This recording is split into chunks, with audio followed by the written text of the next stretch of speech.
se nismo srečali, tako da smo prav veseli, da vas je toliko, pa tudi verjamem, da zato, ker je tema pač taka aktualna. V Telekomu Slovenije smo operativni center kibernetske varnosti ustanovili pred 5 leti. V teh 5 letih se je na področju kibernetske varnosti zgodil marsikaj. Tarča smo tako rekoč vsi, od običajnega uporabnika do velikih poslovnih sistemov, pandemija, vojna v Ukrajini, digitalizacija pospešena, vse to pač povečuje kibernetska tveganja. Se pravi, izpostavljeni smo pa vsi in zato smo, mislimo, da je prav, da se o tej temi pogovarjamo, da osveščamo tako mi, ki zagotavljamo varnost ali pa zagotavljamo storitve, ki so pač, ki vplivajo pač na varnost, kot vi, ker imate to moč, da uporabnikov prenašate sporočila. In zato smo pač želimo danes o tej temi pač malo povedati, kakšni so trendi, kaj se dogaja, kakšne napadi se dogajajo. In o tem bodo pač spregovorili naši strokovnjaki, članica uprave za tehnologijo Vesna Prodnik, Janez Anžič, direktor storitveno-operativnega centra, Rok Peršak, direktor operativnega centra za kibernetsko varnost in pa Dalibor Vukovič, on je pa strokovnjak za kibernetsko varnost in tudi etični heker. Tako da jaz bom kar dala besedo Vesni, pač namen je, da imamo en tak, pač mi malo predstavimo teme, vi postavite kakšna vprašanja, potem pa gremo pogledati operativni center kibernetske varnosti, ki je eno nadstropje nižje, pa verjamem, da bojo tudi takrat še kakšna vprašanja, tu bosta Janez pa Rok, bosta predstavila spodaj, pa potem pač smo še za izjave na voljo, no, tako da bi naredili na en tak način, če vam je okej. Tako da jaz kar Vesni predajam besedo. Hvala, Katarina. Lepo pozdravljeni, res me veseli, da ste se udeležili našega dogodka v takem velikem številu. To dokazuje, da je dejansko tema zelo aktualna, ne samo za strokovnjake, IT strokovnjake in velike korporacije, ampak tudi za splošno javnost. Vsekakor sedaj z vedno večjo digitalizacijo, ki na eni strani prinaša seveda ogromno koristi, na drugi strani nas pa izpostavlja vedno večjemu kibernetskemu tveganju in nevarnostim. Telekom Slovenije to področje tudi intenzivno naslavlja. Vemo, da je to izredno pomembno tako za naše uporabnike, se pravi, iz tega vidika naslavljamo varnost v našem omrežju, naših storitev, kakor tudi za širšo javnost, za stranke, za katere tudi mi zagotavljamo storitve kibernetske varnosti. Kot verjetno poznate, glede na to, da je kar nekaj od vas strokovnjakov na tem področju, dejansko se izpostavljenost kibernetskim tveganjem vedno večja. Iz predlanskega na lansko leto, mislim, da je po nekih statistikah narastla, grožnje so narastle za 20%, se pravi, to se iz leta v leto se veča. Na eni strani zaradi vedno večje digitalizacije, na drugi strani zaradi vedno bolj sofisticiranih orodij tudi na drugi strani. Telekom Slovenije, kot veste, je del slovenske kritične infrastrukture, največji operater in dejansko iz tega naslova tudi posebno pozornost naslavljamo v smislu kibernetske odpornosti. Zakaj se reka kibernetske odpornosti? Ker ključno za zagotavljanje odpornosti proti kibernetskim napadom je tudi preventiva.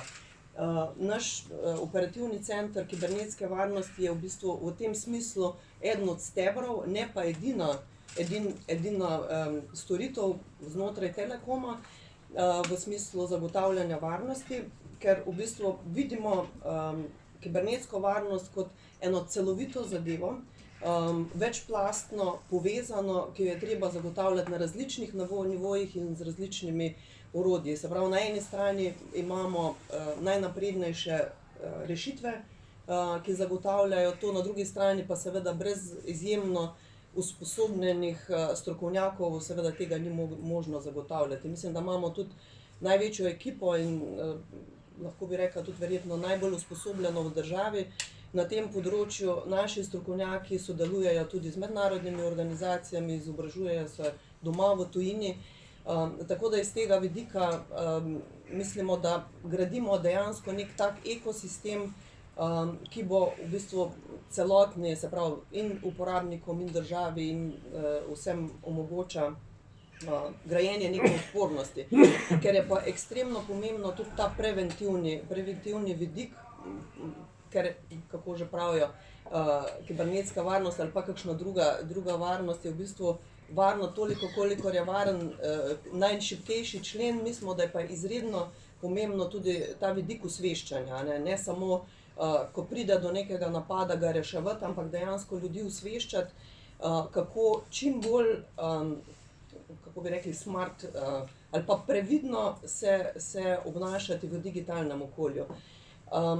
Podrobnosti bodo seveda kolegi povedali, ampak vsekakor ključno za nas je, da imamo vzpostavljen sistem, ki je tudi preventiven ali pa predvsem preventiven, seveda, ko pa pride še do določenih napadov ali pa realizacije le-teh, takrat seveda moramo imeti pa tudi orodja, da znamo zadeve rešiti in preprečiti zagotoviti, da je škoda oziroma posledice so čim manjše. Mogoče samo še v tem smislu, kako naj rečem, malo splošno. Vsi skrbimo za to, da imamo dobro ključavnico na vratih doma. Zdaj pa ne vem, koliko se jih pa zaveda, oziroma bi bilo fino, da se nas vedno več zaveda tudi to, da je fino imeti zelo, zelo močno ključavnico na vratih digitalnega sveta. In ta naš dogodek danes je predvsem v tej smeri pripravljen, da želimo osveščati. Imamo pač seveda tiste stranke ali pa podjetja, ki se tega zavedajo, na drugi strani imamo nekatere, ki podcenjujejo to, pa imamo splošno javnost in ljudi, za katere je pa izredno pomembno, da vejo, kakšne so grožnje, na kakšen način se implementirajo in tako naprej. In v bistvu naše poslanstvo ni samo zagotavljati storitve, pa jih prodajati na trgu, ampak tudi osveščati splošno javnost. Tako da mislim, da v nadaljevanju bojo moji kolegi še bolj podrobno pojasnili zadeve, ampak še enkrat, skupna naša, kako že, poslanstvo skupno je, da ljudi osveščamo, da gradimo to znanje, da gradimo zaupanje v digitalni svet, ker je seveda pomemben pa neizogiben, ampak da vemo, v kakšnem okolju se gibamo in kako se moramo obnašati, da bomo zagotovili dejansko kibernetsko odpornost. Z moje strani, na kratko. Hvala, Vesna. Moram kar Janez, še naprej pa tudi povej, če jaz tole prezentacijo. To ni potrebno, hvala. Lep pozdrav še v mojem imenu. Hvala Vesni za en tak lep uvod. Jaz bi majčkeno orisal, kaj se dogaja na globalnem okolju, ki ni nič drugačno, kakor je v Sloveniji. Kako smo se v Telekomu Sloveniji, kako bi rekel, organizirano pripravili za morebitne dogodke, za odzive, za preprečevanje in za obnovitev poslovanja, ne samo za lastne potrebe, ampak tudi na trgu za končne uporabnike, bodisi rezidente ali pa poslovne uporabnike. Na koncu bom dal malo statistik, v bistvu Rok Pršak jih bo dodal, kaj se dogaja glede vrst napadov. Jaz bom pa dal še malo podatka bolj na tem, koliko smo certificirani, kje delujemo, v katerem okolju, pa malo kakšna tehnološka orodja, seveda našteval jih ne bom poimensko, pa kaj nam omogoča, da lahko sploh v tem globalnem hitrem okolju delujemo oziroma operiramo in se odzivamo. Najprej na področju kibernetske varnosti v bistvu postaja to kar globalna ekonomija, v bistvu skoraj da že po proizvodnji večja kot na 3. mestu za ZDA in za Kitajsko. Zakaj? Ker v bistvu na tem digitalnem okolju ljudje puščamo veliko vtisov, veliko podatkov, veliko informacij in nepridipravi to izkoriščajo na različne načine. Največ način je pa seveda tako imenovano ribarjenje, socialni inženiring, ne. In v tem spletnem ribarjenju, ne, tako vemo, če ribe lovimo, jih vsaka ne prime, ampak dostikrat se pa zgodi, da kakšna prime, ne.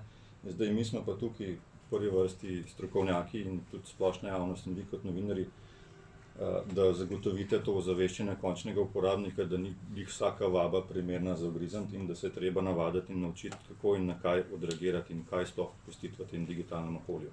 Se pravi, ta socialni inženiring je neke take vrste prikladna zadeva, ki nas ljudi včasih kar nekako omami, da bi nekaj kliknil, da bi nekaj poskusil. V ozadju se pa lahko zgodi, če nimamo ustrezno usposobljeno oziroma na zadnjih variantah poslovno okolje informacijskega sredstva, po domač povedano popečeno strokovno, se pravi v zadnjih updatenih verzijah, se lahko zgodi exploit neke ranljivosti, ne pridi prav to ranljivost s koristkom izkorišča več dni in se začne lateralno gibati po vašem poslovnem okolju ali pa po vašem domačem okolju in potem poskuša na skrit način priti do vaših ključnih podatkov, pa se pa kar naenkrat zgodi dan D, ker se vam praktično pojavi neka čudna spletna maska in se reče, tokle digitalne valute je potrebno plačati, pa vam odklenemo, ne? In takrat je pač že prepozno. Zdaj, kaj se dogaja res na tem globalnem okolju? Če 10 let nazaj smo bili priča tam nekje slabih 100 milijonov dolarjev ali pa evrov, če želite, poslovni škod, ne? Nekako po predikcijah, ki so v tem globalnem svetu, se bo ta zadeva praktično zgodila v 100 milijard v letu 2030. Zakaj? Ker je pač celotno poslovanje se seli na spletno poslovanje v digitalno okolje. Nepridi pravi to s koristkom izkoriščajo in so v bistvu naredili en hud poslovni načrt tega izkoriščanja. In dejansko napadi, če smo zdaj priča v globalnem svetu, na pol minute se dogaja v svetu, po letu 2030 prehajalo to v sekundah. Zakaj? Ker v ozadju ne stoji samo človek, že zdaj ne več, ampak stojijo ustrezno sprogramirana umetna inteligenca, boti, naprave in tako naprej. In v bistvu v parih sekundah najdejo neko ranljivost in ga začnejo izkoriščati. Zdaj v Telekomu Slovenije smo se na ta način pripravili tako v bistvu, da smo preučili vse morebitne poslovne okolja, kaj uporabljajo, na kakšen način, katere sredstva so najbolj vredna v poslovanju nekega podjetja. Morate se zavedati, da pač neko logistično podjetje, ki upravlja neko poslovanje, če izgubi svoje stranke, podatke o strankah, ne, je to za njih največja dodana vrednost. Pa neko proizvodno podjetje, ki proizvaja nek produkt in da izgubi, kako na kakšen način so stroji nastavljeni in v bistvu se lahko zapre poslovanje, ali pa ne moreš izplačati plač, ali pa ne moreš plačati dobaviteljem. Se pravi, smo odkrili, kako in na kakšen način so te sredstva najbolj pomembna in na kakšen način ta sredstva ustrezno zaščititi, se pravi, potrebno pripraviti politiko informacijske varnosti, jo ustrezno uvesti, ne samo uvesti, jo posodabljati, trenirati, ozaveščati. Tukaj je že Vesna povedala prej, človek je najsipkejši člen, mi lahko na mašin postavimo, na tehnologiji v ozadju, če bomo imeli v ozadju nekega nejevednega Tomaža, ki bo kliknil na neko zadevo, pa da ne bo vedel, potem nismo kaj dosti naredili. Zato je ta res ozaveščanje uporabnikov ključnega pomena. In dejansko je potrebno narediti veliko tehnoloških ukrepov in jih v bistvu izkoriščati na ta način, da nam ljudem pomagajo ob tem, da nismo preveč nejeverni in da znamo v bistvu prepoznati potencialne grožnje. Lahko samo karikiram, ne, v svetu ni praktično ničesar brezplačnega, če vi niste dali neke zahteve, ne, do nekam, jo tudi ne pričakujte, da vam bo nekdo nekaj dal. Ne, se pravi, v svetu, praktično v poslovnem svetu sploh ni ničesar zastonj, ne. Se pravi, to ozaveščanje mora temeljiti na tem, ne, da pač vse uporabnike je treba ustrezno izobraziti, ne, da pač oni so tisti, ki nekaj generirajo in oni so tisti, ki morajo v bistvu potem kasneje zaupati, da se nekaj lahko zgodi. Potem imamo tukaj kar močno ekipo, kasneje bomo šli pogledati sam operativni center kibernetske varnosti. In ta center kibernetske varnosti smo v bistvu zgradili tako, da smo v srčju postavili človeka, osebo, ki je ustrezno ozaveščena, ustrezno izšolana, ustrezno kompetenčna, kar dokazujemo tudi z mednarodnimi certifikati. Jih stalno preverjamo, stalno sodelujejo na mednarodnih vajah na teh področjih. Tako da je v bistvu kondicija zelo močna na tem nivoju. Uporabljamo najsodobnejša tehnološka orodja, ki nam omogočajo, nam ljudem, da lahko sploh živiš v tem svetu informacij, ki so potrebne za to, da se v tem poslovnem okolju lahko loči zrno od plevela. Se pravi, da lahko vemo, kaj dejansko je neka potencialna ranljivost ali pa potencialni napad in da lahko ustrezno odreagiramo. Naredili smo tudi tako imenovano odzivno skupino, Cyber Security Incident Response Team, kjer v bistvu, če se že zgodi, se pravi, da tiste prejšnje kontrole niso naredile svojega, pri strankah, pri uporabnikih. Potem se ta ekipa vrhunskih strokovnjakov na poziv stranke zglasi pri uporabnikov in poskuša zamejiti, zajeziti potencialno izkoriščene ranljivosti in v bistvu obnoviti poslovanje tega podjetja naprej. In teh akcij je kar nekaj na leto in dejansko ta ekipa tudi na ta način pridobiva svoje tehnološka, procesna in ostala znanja. Tako da upam, da nisem bil predolg v tem začetku, kasneje bom pa tudi na voljo za vsa vprašanja. Hvala, Janez. Rok, Operativni center kibernetske varnosti, vsi pogledali ga bomo, kako bi ga ti predstavil? Zdaj, hvala, Janez, en del si že kar ti lepo predstavil. Smo ekipa ljudi, ki se res dejansko ukvarjamo z maso nekih dogodkov, kjer res ločujemo potem tisto zrnje od plevela, da se lahko kar se da najbolj učinkovito ukvarjamo s stvarmi, ki predstavljajo neko kibernetsko grožnjo in se ne ukvarjamo s stvarmi, ki so pravzaprav samo beli šum. Tak tipičen primer je recimo dnevno skeniranje, ki ga izvaja raznorazni boti, raznorazni servisi, tega je ogromno, ne pa poskusi vdorov. To so mogoče stvari, ki nam niso toliko zanimive, ker tega se pravzaprav noben ne more ogniti, se pa raje ukvarjamo s stvarmi, ki imajo lahko za posledico vdor ali pa kakršnokoli škodovanje. Ekipa je sestavljena trenutno iz 19 zaposlenih na prvem nivoju, ki se ukvarja z triažiranjem pa z raziskovanjem teh dogodkov. Potem med njimi so tudi nekateri, ki se ukvarjajo z naprednejšimi kibernetskimi zadevami, se pravi varnostnimi pregledi, penetracijskimi testi, ukvarjajo se tudi z forenzičnimi raziskavami in seveda v podpori vseh strokovnjakov, ki jih pravzaprav med sodelavci imamo, in teh ni malo, teh je čez 50.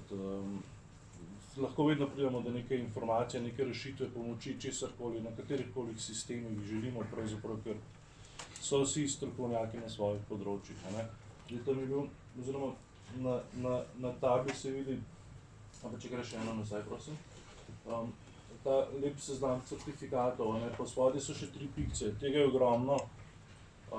In to je pravzaprav edini način, da pridobimo kompetence, znanje in vse, kar potrebujemo za naše delo. Zakaj zaenkrat izšolanega človeka na tak način ne dobiš in ga moraš sam vzgajati. Tako da so v bistvu vsi, ki so pri nas, so se naučili pravzaprav preko teh certificiranja, izobraževanj in udeleževanj na raznoraznih vajah, dogodkih so se naučili tega, da so najbolj učinkoviti v svojem delu. Mogoče malo statistično, se vidi na grafih porast, se pravi poprečnih vseh incidentov 20% porast, 20, 21, 22 in 23 do konca februarja.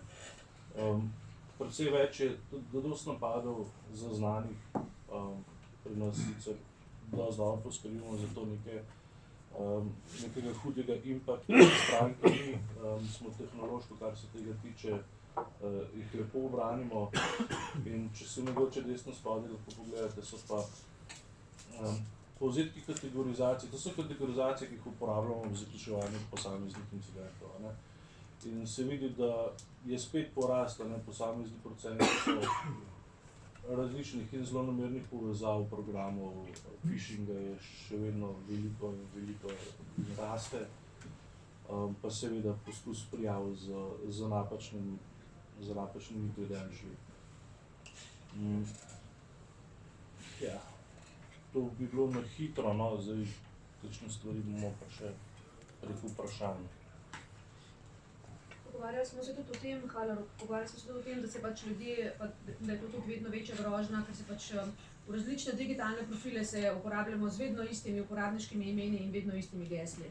In to je pač velika težava pri en vdor se zgodi, katastrofa je za vogalom. Tako, ja. Mogoče tudi trend, ti phishingi so še vedno res noro tukaj tega phishinga. Ne. Direktorske prevare so tudi še vedno zelo in, je pa že tudi Janez prepomenil, to je novodobna ekonomija in iščejo pravi vse možne načine, kako pride denarja, kako zaslužiti na račun nekoga, ki nekaj klikne ali pa se piše z napačnimi credentiali, posreduje podatke. Dosti je aktivnosti dosti podatkov nas pridobijo prek socialnega inženiranja, se bo dali v nadaljevanju, je v tem povedal, ne. Da to vse skupaj narašča. Hvala, ja, se kar Daliborju dajem besedo. Dalibor je pač strokovnjak za kibernetsko varnost. Veliko med podjetji sam se ukvarja z penetracijskimi testi, z etičnim hekanjem, tako da bo povedal svoje izkušnje, pa kaj opaža. Hvala. Dobro bazo so že kolegi postavili. Težko je reči, a obstaja kako pravilo v Sloveniji, tako kot na svetu. Tisto, kar opažamo, da pridemo recimo v firmo, ki je zelo dobro ozaveščena in ima vrhunsko tehnologijo, naslednji dan pridemo v neko manjše, srednje podjetje, ki ima pa infrastrukturo na nivoju, ki bi moral biti, že 15 let nazaj saniran. In ravno to je razlog, da potem z naše strani pristopamo zelo holistično, se pravi celostno k kibernetski varnosti. Nikoli se ne fokusiramo samo na zaščito končne delovne postaje, nikoli se ne fokusiramo samo na zaščito uporabnika, da ne bi prej pogledali, kako je z delovnimi postajami, kako je s strežniki, kako je z virtualnimi napravami. In iz tega, če rečem, uporabljamo neko interno frazeologijo, takole po stebrih, bi jaz tako rekel, tisti prvi steber je preventivni steber in pri nas preventivni steber skrbi, kot ste omenili, za izvedbo sistemskih varnostnih pregledov, za izvedbo penetracijskih testiranj, tako mobilnih aplikacij kot raznih spletnih aplikacij. Torej, mogoče za tiste, ki jim ta beseda ni domača, penetracijsko testiranje v našem hekerskem žargonu pomeni, da z isto metodologijo, kot naredijo to hekerji iz kriminalne skupine, naredimo mi na etičen način. Torej, obstajajo nekateri standardi, zato smo tudi certificirani po teh standardih in se trudimo z vsemi enakimi orodji, z enako metodologijo vdirati v sisteme. Seveda z vašim soglasjem. Organizacija podpiše soglasje, da se strinja, da gremo v akcijo. Ko vdremo v sistem, vse zabeležimo, najdemo največ uporabljamo OWASP-10 metodologijo in če rečemo, da je nekje treba vdreti v neko SQL bazo, ko to vdremo, opišemo postopek v celoti in pripravimo potem tudi vodstveni povzetek in pa poročilo za tehnično osebje družbe, da lahko ta družba sanira vse te varnostne luknje, ki jih je imela. Torej, temu rečemo preventiva. Preventivo spadajo tudi vsi testi, ki se nekako naslanjajo na sam socialni inženiring. Torej, danes smo večkrat slišali phishing. Phishing je najbolj vsem poznana, ampak ni edina metoda. Danes zelo dobro poznamo že wishing, quishing. Recimo quishing je kompromitacija sistema s pomočjo QR kod. Zelo dobro vemo, pa verjetno veste tudi udeleženci, da QR koda ni nič drugega kot bližnjica do neke spletne strani. In če kloniramo neko spletno stran, na katero napeljemo naivnega uporabnika, je lahko na tem nekem spletnem strežniku tudi lažna banka, ne nazadnje. Potem so tu razni USB droppingi, tailgatingi, torej hodimo po firmah, hodimo po organizacijah, kjer s pomočjo lažnih ključkov, ki jih razmečemo v okolje, poskušamo ugotoviti, koliko udeležencev pa bo padlo na ta ključ, a ga bo vzel, a ga bo potisnil v poslovnem delu sistema, a ga bo potisnil nekje v proizvodnem delu in bo ustavil nek proces, nek stroj. Potem je pa tu seveda user awareness. In to je tisti preventivni steber. V tem delu je treba res pregledati, kako je stanje in pa potem čim več izobraževati ljudi.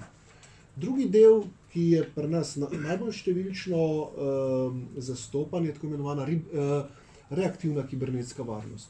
To je tisti del, ki ga bomo po tiskovni konferenci tudi videli. Se pravi, nek Security Operations Center, operativni center kibernetske varnosti, tako smo ga poslovenili.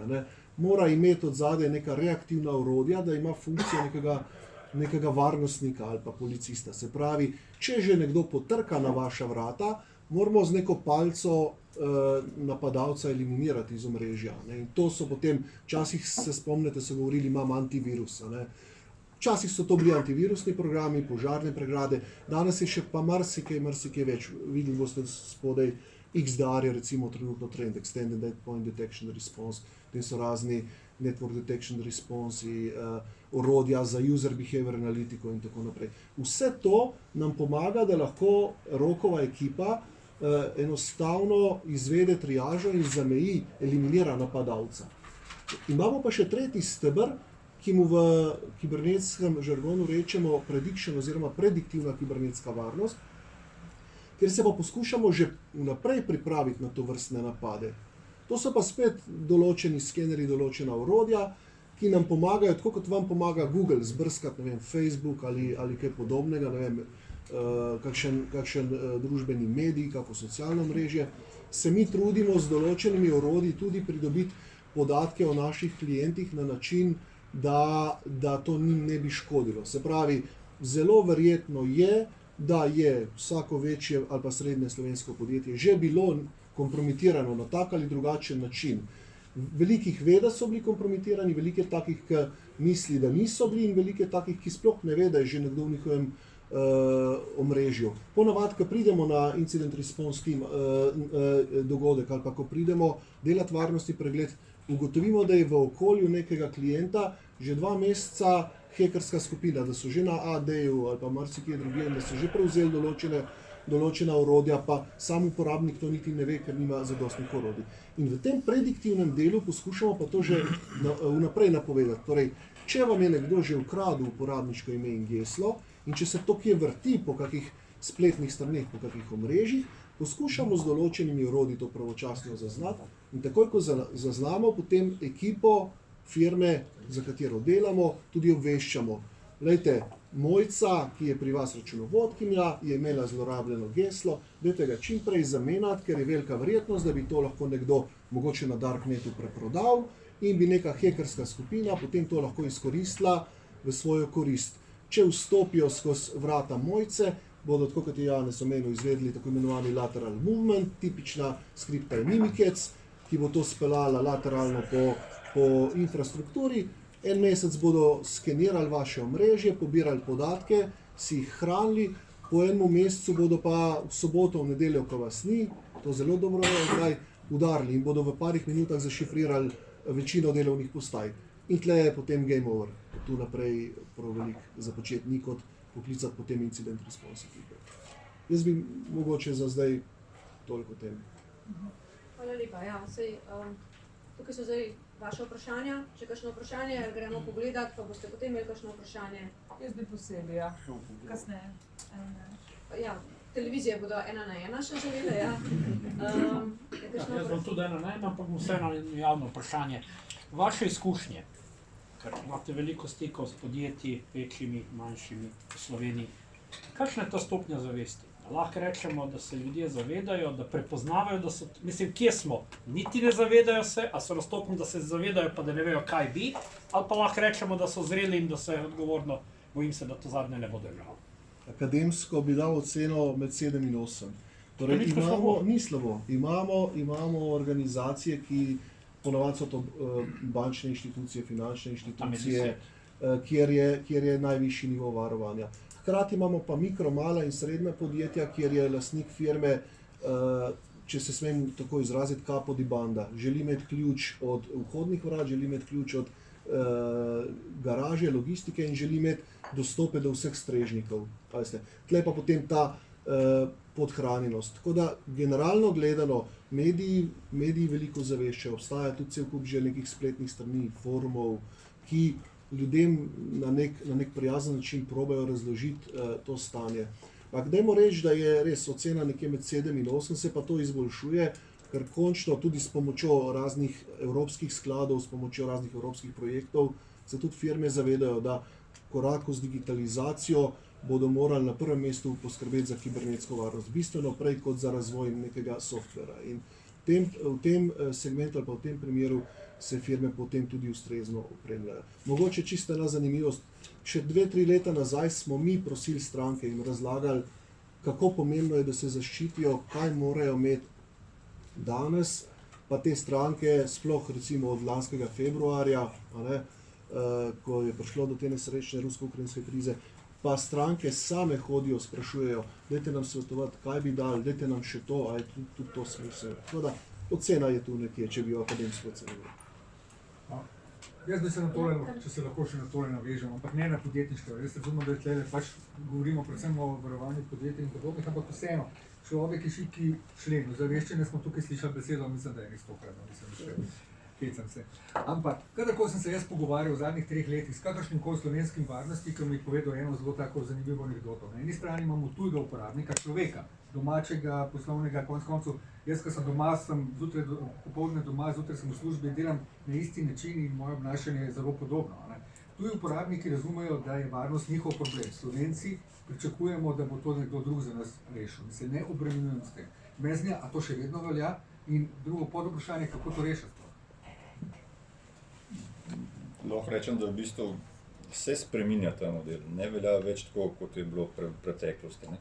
Se pravi, s tem, ker pač konec koncev ta formula ozaveščanja, če še enkrat ponovim, ne, je naredila tudi svoje na tem trgu. Ne. Se pravi, praktično zdaj doma skoraj da ni nekih virov, sredstev za rezidenčnih uporabnikih, ki ne bi uporabljali nekih vrste zaščit. Konec koncev imate v Microsoft Defender na mašini in tako naprej. Je pa, kar je ključno to, ne, da pač je potrebno spreminjati gesla, pa ne kratka, dolga, pa več znakov, alfanumeričnih znakov, pa ne eno geslo imeti za vse dostope na digitalizaciji, ustrezno blokirati USB ključke. Konec koncev imamo produkt v Telekomu Slovenije tudi za navadnega rezidenčnega uporabnika, mi temu rečemo varen splet, kjer v bistvu zaznavamo, kjer spletne strani so nevarne in jih v bistvu blokiramo na ta način, da ne pride do exploita. Tako da dejansko obstajajo tehnike, tehnologije, katere uporabniki se lahko prek spleta naročijo tudi na naši Telekomovi strani in v bistvu jim pomagamo na ta način, da navadni rezidenčni uporabnikom, konec koncev sem tudi jaz tak uporabnik doma, ne, ali pa moji otroci, ali pa sorodstvo, ne, da v bistvu na ta način dvigujemo stopno zavedanja, da moraš najprej sam poskrbeti, kot je prej že Vesna povedala, za dobro ključavnico, ne, da potem tudi v tem digitalnem svetu lahko ustrežno se zavaruješ.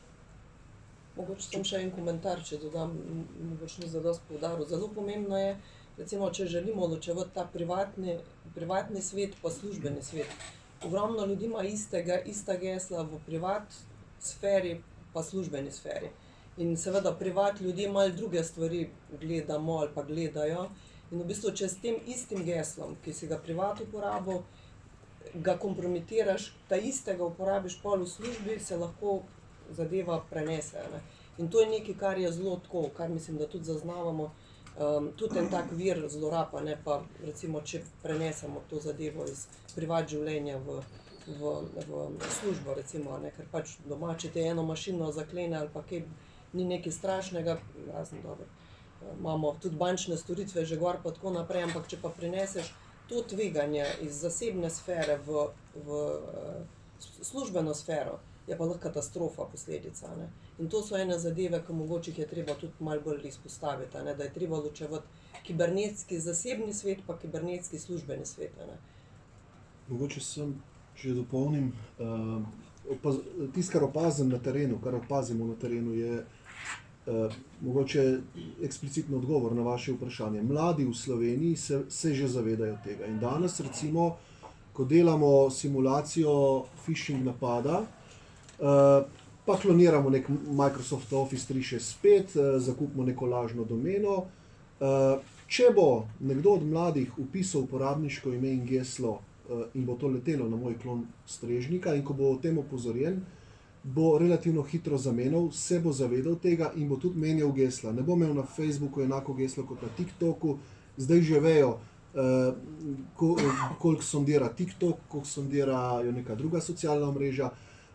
Pri starejših je pa še zmeraj več zaupanja v neko poštenost, kot pa pri mladih, če me razumete. Torej, če imate povprečnega upokojenca ali pa osebo, ki je tik pred penzijo, mislim, to so realni primeri, katere smo reševali, ne? Tudi sicer je o njih pisal. Gospa tik pred penzijo, bančna uslužbenka, je navezala stik z človekom iz Gane. In je verjela, da je v bistvu, da je to neko živo bitje, da je to prav človek, in da ne bom razlagal cele zgodbe, ker nimamo časa, na koncu je izgubila vse prihodke, kar jih je imela, oziroma vse, kar je imela prišparano, pa še posojilo je dvignila. Zakaj? Ker je preveč zaupala. In pri geslih zelo podobno. Danes, ko delamo neko penetracijsko testiranje, če ugotovimo, da je vaše LinkedIn geslo 1Andrej2, z veliko zagotovostjo upam trditi, da je 1Andrej2 tudi na Facebooku ali pa na Gmailu. In če je že enako geslo, imejte pol dvojno autentikacijo. Če ne, imejte pa kak software za gesla, da si boste lahko kompleksna gesla odhranili. Mlajši se bolj tega zavedajo kot starejši danes. Tukaj ima gospod eno vprašanje. Jaz sem tukaj dve vprašanji, bi se nadaljeval potrošniški segment, ki ga je Marjan omenil, mobilne naprave. Ponudnik mobilnega omrežja in mobilne komunikacije.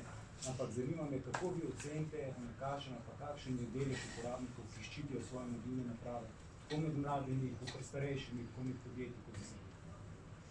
Ker mislim, da je to stvar, na katero tudi tukaj mogoče v tej sobi zelo malo ljudi, se vi imate še antivirus zadeve na svojih mobilnih napravah. Lahko jaz začnem, ko boš ponadaljeval. Obstaja programska oprema, ki se v bistvu naloži na terminal in striktno ločuje poslovni svet in rezidenčni svet. Se pravi, moj user profile ali pa company profile. In v company profilu, ko je pač varnostna politika podjetja, on reče, katere aplikacije so dovoljene, na kakšen način mora biti šifrirano in tako naprej. Tisti rezidenčni segment je pa velikokrat nažalost še vedno prepuščen preveč zvedavosti uporabnikov. Čeprav obstajajo orodja, ki jih lahko dobiste za ustrezno zaščito. Zdaj, ena izmed teh je, kot sem že prej povedal, varen splet, ki v bistvu omogoča prepoznavo potencialno nevarnih spletnih strani, domen, na katerih v ozadju se lahko kakšne zelo namerne aktivnosti bi lahko dogajali. In ta je v bistvu za nekaj evrov na mesec se lahko v bistvu zakupi in je v bistvu up to date. Tako da tukaj je v bistvu na tem mobilnem segmentu še dolga pot za kompletno zaščito. Konec koncev, mladina se praktično ne pogovarja več, v bistvu se prek aplikacij tipka in tako naprej.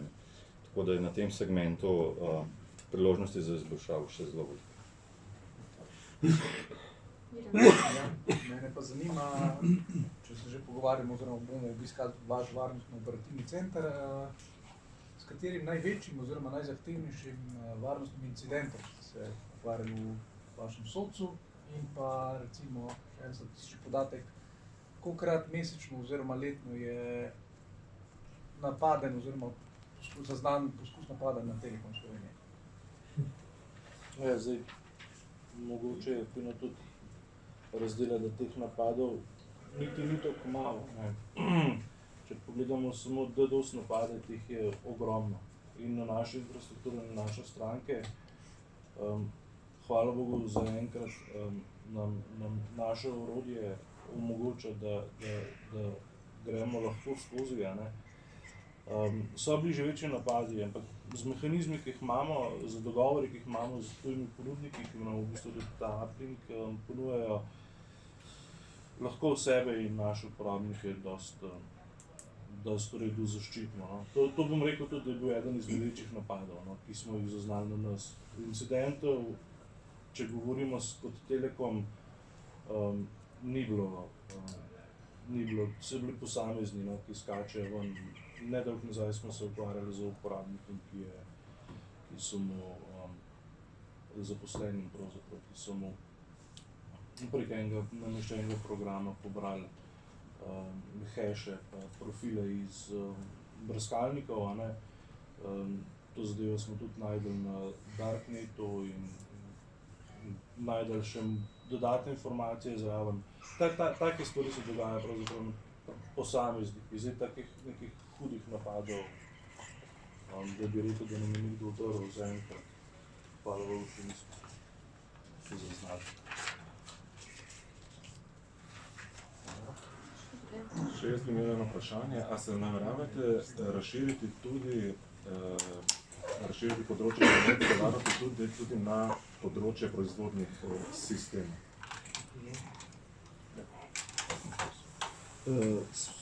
To že imamo.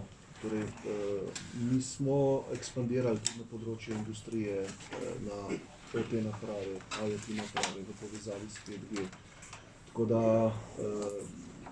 naše ekipe to že delajo, pa še buildamo te ekipe oziroma ekspandiramo v tem segmentu. Kako se pa na to odzivajo slovenska podjetja proizvodna? Zelo različno. Imamo firme, ki same kličejo, sprašujejo. Imamo firme, ko prideš tja in ti odgovorijo, naše proizvodno okolje je segmentirano, je ločeno od poslovnega okolja, hvala, ne rabimo vaše pomoči. Potem je pa tudi če smo ateisti, neka višja sila, ki v roku 2-3 mesecev pa ravno tisti proizvodni del kriptira, pa se potem tudi kakšni nazaj vrnejo pa rečejo, tole pa res nismo mogli verjeti, smo upali na backupe, pa očitno so bili online backupi, niso bili offline. Ali gremo zdaj v ta segment. Kako je z varovanjem, ker ti sistemi ponavadi imajo zelo stare operacijske sisteme, ne posodabljajo ali pa so vezani na stare naprave. Kako varovati ta segment? Res je. Ko govorimo o te napravah, znamo v mrežu najti veliko še Windows XP naprav, ki niso podprte že dolga leta.